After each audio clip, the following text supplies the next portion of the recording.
Hi, thanks for dropping by. Today we're going to talk about tea cozies. Now, the one I have chosen to work with today is very straightforward and can be done in a short period of time, which is a great thing if you need it in a hurry. Great for a hostess gift, or if somebody's birthday is within a day or two and you neglected to have something ready, this would be great. It's not only cute, it's very serviceable. It's very handy to have in the kitchen. I think they're becoming more popular now because for quite a while we were busy with our drive-through coffee places and whatnot. But now that we're not out as much, we tend to make our own tea and coffee at home. And if you're going to make a cup of tea, why don't you just make a whole pot of it and you can have another cup in a short period of time. Keep it warm with your cozy. Now, a tea cozy doesn't have to be sewn and quilted. They certainly can be crocheted, or this little guy has been knit like a cable sweater, and with the opening, instead of the armhole opening, it has for your spout and for your handle. Really cute, but as I say, this one is very straightforward. There are many, many different kinds, and you can certainly, when we're finished, wait till we're finished, please, look it up and see what kind you like to make. Now, the one I'm making today, the dimensions are 10 inches by 14 inches, 10 in the height and 14 in the width. And it will fit a 6 cup teapot or my 8 cup pirate dish. So a 6 or 8 cup teapot, this is a perfect size for it. If you have one that you know is much larger, or you're going to give a gift to someone and you know the size of their teapot, or you can estimate, then you certainly might want to measure and make it accordingly. But I just measured from the top to the table and gave myself plenty space here, measuring from the side to the very edge of the handle, and added 2 inches because you're going to have your two side seams and you want it a little bit loose so that it can slide up and down easily. So 10 by 14 is the size that I used today. I made a smaller one earlier, 7 by 10, but this one is a 10 inch by 14 inch. So you need your 2 pieces of fabric for your outside of the cozy. You need 2 pieces for the lining or the inside. Again, that's 10 by 14. And you need 2 pieces of the batting. Makes it nice and fluffy. So what I would do at this point is take my 2 pieces of lining. I fold it in half horizontally, and you don't need as big a container so that you can make that curve. I just took a small plate, but a lid off a pot or whatever, and you put your plate so that it touches the top and touches the open side. Touch the open side, mark your curve, and cut it out, and that's where you get your nice rounded top. If you're going to quilt any of this or sew applique on or whatever, you might want to finish your quilting first, but if not, you can just put the 2 pieces together and again put your lid or plate up and put it to the edge, remember, and mark and sew. So pretend you've already finished quilting this, or maybe you want to leave it like I did so that it's just there's no quilting done on that particular one. Take your outside piece, your batting, the lining piece, put the 2 right sides together with your lining and your outside piece, and you're going to sew along the length, the bottom edge, about 1/4 of an inch. Now I went in 3/8 of an inch just to be sure, but you can just sew a seam along the one edge there. And if you're sewing with the batting side up, your foot might catch on that fluffy batting, so just kind of guide your finger along. You don't have to push it down, just guide your finger so that the batting is not getting caught in your machine foot. You then end up with a piece that looks like this because you'll have your seam. Do the same with the other side, so that you have two, half your lining and your top and batting are joined. When you get them joined, it looks like this.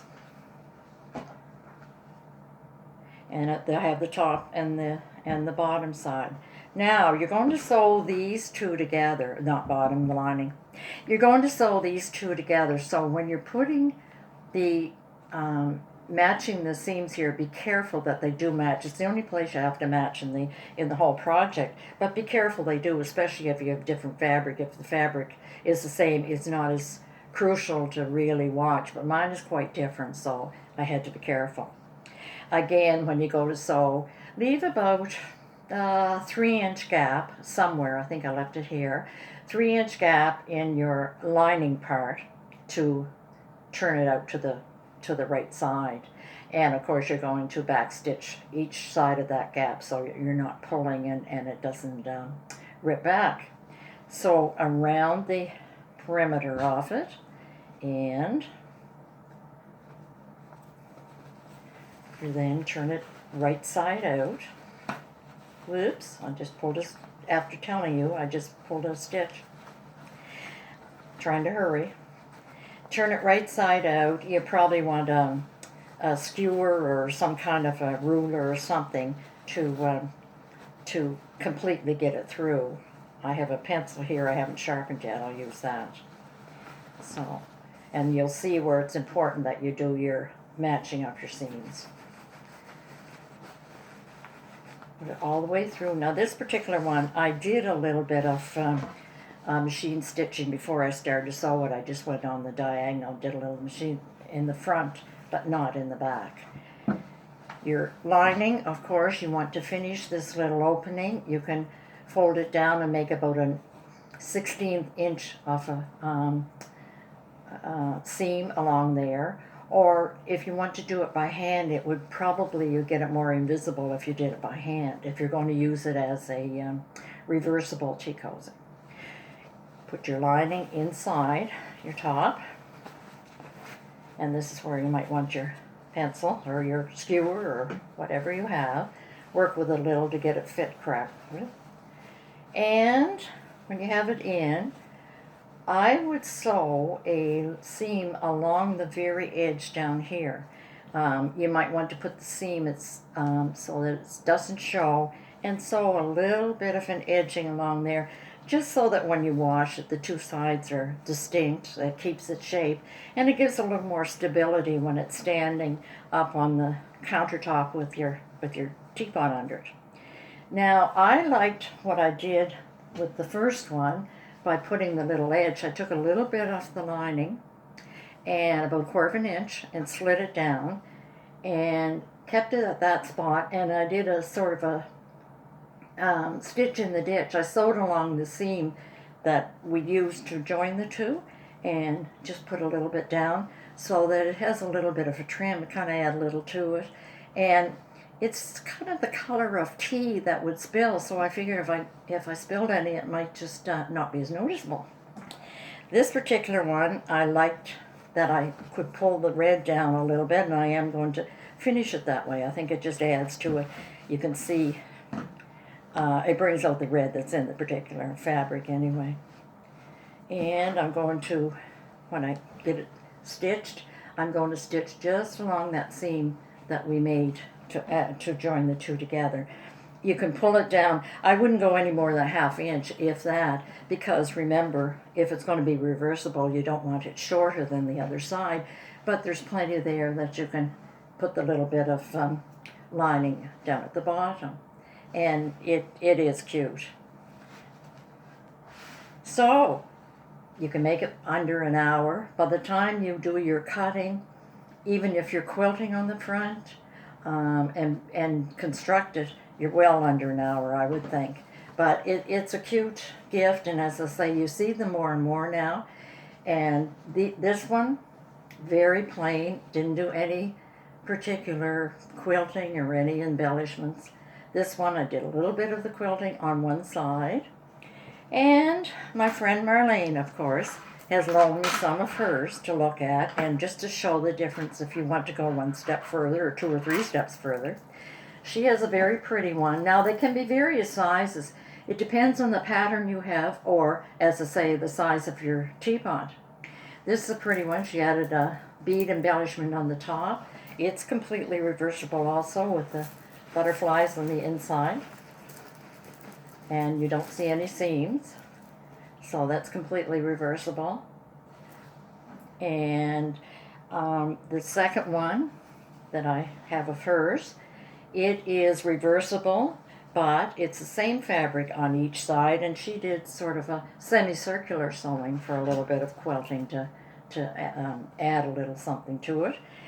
This particular one, it looks like it has a binding along the bottom, which I think it has. So she made her 2 outside pieces, sewed them together, sewed the 2 inside, and then just slid it in, and afterwards sewed the 2 together with a little bit of binding. So there's various ways. I just found the pattern that I was talking about seemed to be the quickest for me. You can find one that you like the best, but I'm always looking for something kind of quick. This is a beauty, and actually that's quite large. Why don't you make one for your toaster or for some other appliance in your kitchen? It doesn't have to be for just as a cover. I started out making teapots, but when I look at this, I thought, oh my gosh, you can go even further and decide on what you want. She has a tassel on this one, and on this one she made she has yo-yos, a band with yo-yos and applique with the leaves and a little embroidery joining them. So you can just decide whatever. Now, another good idea is if you have a quilt block, let's turn it this way. Say if you have a particular quilt block and it's left over from a project, or you made it, but you don't really want to make a quilt off it, you don't want to make that many more, why don't you put it down, put the fabric around for borders, borders, and then you have a quilt block in the front of on the front of your tea cozy. Make a different one for each side, and so that you can reverse it. If one side gets stained with tea, let's hope it doesn't. The third one she lent me, she used the video from last time where I said to collect and make something of selvages, and she's using mostly red and wine-colored selvages, but she did the applique of the teapot and the little edging along here with the same fabric as the backing. So she combined the two, the selvages and the tea cozy. So it's very expansive. It's just whatever you decide you would like. I think they're used a lot more. I think they're really cute. And as I say, it's a really quick gift, or just something for yourself if you want to add a little something to your kitchen, and certainly keep your tea hot.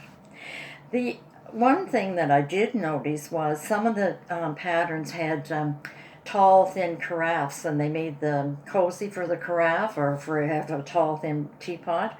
I don't have that kind, so I took my thermos just for an example. And actually just took 2 pieces of fabric. I'll have to look at the size. Put a piece of lining in each one. Sewed the 2 pieces together just like a rectangle. And thank you, Joyce, for the fabric. Like a rectangle. I'm going to use little ties on the top and the bottom.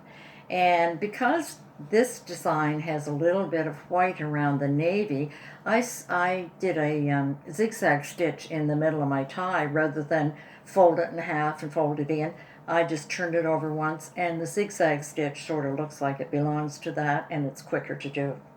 So I'm going to add another tie on the top and bottom of this one, this side.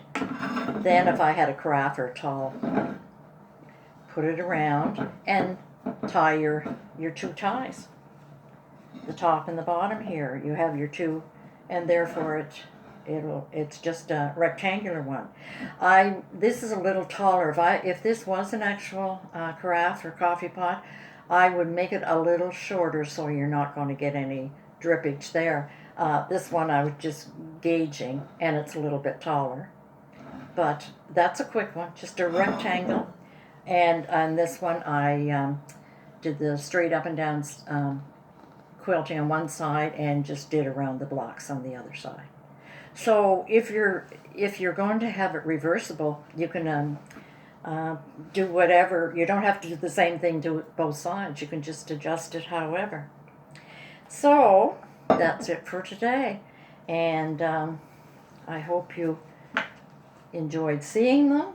I hope you make a few, and I hope you enjoy your cup of tea that you're going to take from keeping it warm through these. Thank you. Bye now.